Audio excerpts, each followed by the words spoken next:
Sa isang iglap, gumuho ang lupa sa isang soccer field sa Illinois sa Amerika. 100 talampakan ang lawak ng sinkhole kung saan nahulog ang isang poste. 30 talampakan ang lalim ng butas. Ayon sa mga opisyal, nakatindig umano ang field sa isang underground na minahan na posibleng nauwi sa pagguho nito. Wala namang nasaktan sa insidente. Halos maputol ang daliri ng 88 taong gulang na babae sa Magaraw, Camarines Sur matapos makagat ng aso. Sa takot ng mga residente, pinatay nila ang hayop. Nangyari raw ang insidente habang nasa higaan ng babae. Agad naman siyang nagpaturok ng anti-rabies at binendahan din ang nakagat na daliri. Hinabol naman ng ilang lalaki ang itim na aso at saka pinukpok at nilunod sa ilog. Nakadakdang kausapin ng barangay kagawad ng mga pumatay sa aso para makapagpaliwanag. Patuloy na inaalam kung sinadya ba ang sunog sa sasakyan ng nawawalang beauty pageant contestant at ng kanyang nobyong Israeli. Isa sa iniimbestigahan ay kung saang bahagi ng sasakyan nagsimula ang sunog. Saksi si Oscar Oida.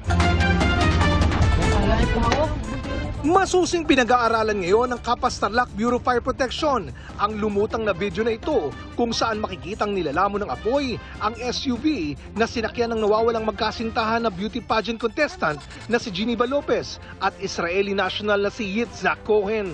Nakuha raw ito ng BFP sa isang concerned citizen na napadaan sa lugar habang nasusunog ang sasakyan. Ayon sa BFP, malaki umano ang may tutulong nito para matukoy kung saang bahagi ng sasakyan nagsimula ang sunog. Ongoing at fully developed na yung sunog at mapapansin namin na yung location ng fully developed na sunog ay nasa bandang driver side, passenger at yung parang harapan which is yung engine bay na halos na-engulf na ng sunog yung mismong sasakyan. Tila consistent umano sa mga nakuha nilang ebidensya sa nasunog na sasakyan. Halos lahat itong mga debris na naisubmit namin sa National Headquarters, maraming papel sa bandang harapan. As per dito sa mga investigador natin na nakakuha, parang may mga TCT at mga notarized documents sa mga lupa. Nawala ang magkasintahan matapos umunang puntahan ang lupang kanilang bibilin sa Capas Tarlac. Samantala, negatibo naman sa flammable substance ang mga debris na kinolekta sa nasunog na sasakyan. Pero ayon sa Capas BFP, hindi raw ito nangangahulugan na hindi sinadya ang pagsunog. Pwede pong lagyan ng mga combustible material like yung mga papel at ayon nga po dun sa mga investigador nating bombero ng Capas. May marami silang nakitang mga abo doon na parang mga papel. Sa case conference ng PNP Tarlac Provincial Office, bumuo ng isang special committee on missing persons para mapabilis ang paglutas sa kaso. So it composed of different PNP units and other agencies para mas mapabilis natin yung pagkandak ng investigation. At least magkaroon tayo ng mga lateral coordinations sa mga involved unit, PNP unit. Isa rin sa tinitingnan, baka lumabas ng bansa ang magkasintahan. Actually, pina-check din natin sa Bureau of Immigration kung may flight sila. Ganon din sa seaport. Baka lumabas sila ng ibang bansa. Yun din, mga possible din yun. Nakiusap naman ng PNP na maging responsable sa pag-post ng mga impormasyon patungkol sa kaso at huwag basta magpapaniwala at magpapakalat ng mga fake news. Para sa GMA Integrated News, Oscar Oida ang inyong saksi.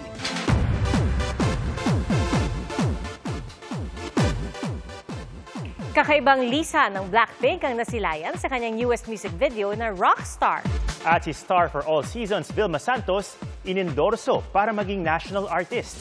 Narito ang showbiz saksi ni Larson Chang.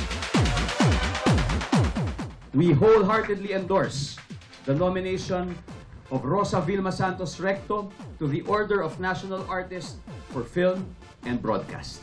Pinangunahan ng grupong aktor na pinamumunuan ni Dingdong Dantes ang pag-endorso kay Vilma Santos para hiranging National Artist for Film and Broadcast Arts. Naniniwala si Dingdong na ito na ang tamang panahon para igawad sa batikang aktres ang natatanging karangalan bilang national artist. Sa ngayon, hindi pa nakakapanayam ni Dingdong si Vilma tungkol sa nominasyon. wala pa ring pahayag ang aktres dito. Imbitado tayo lahat sa massive party ng SB19 at Apple the App. Get ready for the night. I'm ready.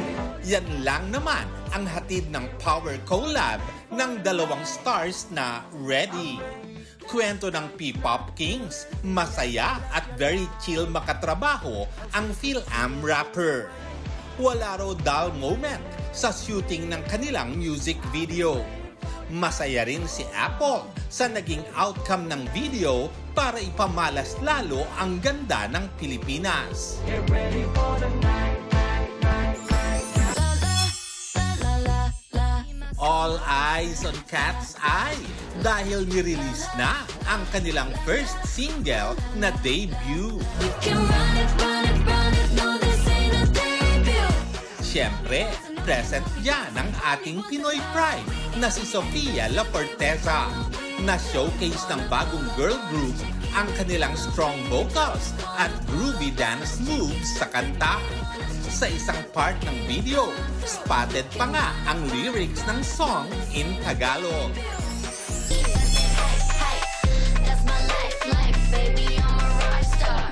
Napawawang lahat sa release ng latest solo single na Rockstar ni Blackpink Lisa. Ito ang first ever song release ni Lisa sa ilalim ng kanyang agency. I'm a rockstar, I'm a rockstar. Is that hype, hype? Para sa GMA Integrated News, War Santiago ang inyong saksi. Mga kapuso, salamat sa inyong pagsaksi. Ako po si Pia Arcangel. Ako si Ato Maraulio para sa mas malaking misyon at sa mas malawak na paglilingkod sa bayan. Mula sa GMA Integrated News, ang News Authority ng Pilipino, hanggang sa Lunes, sama-sama tayong magiging saksi.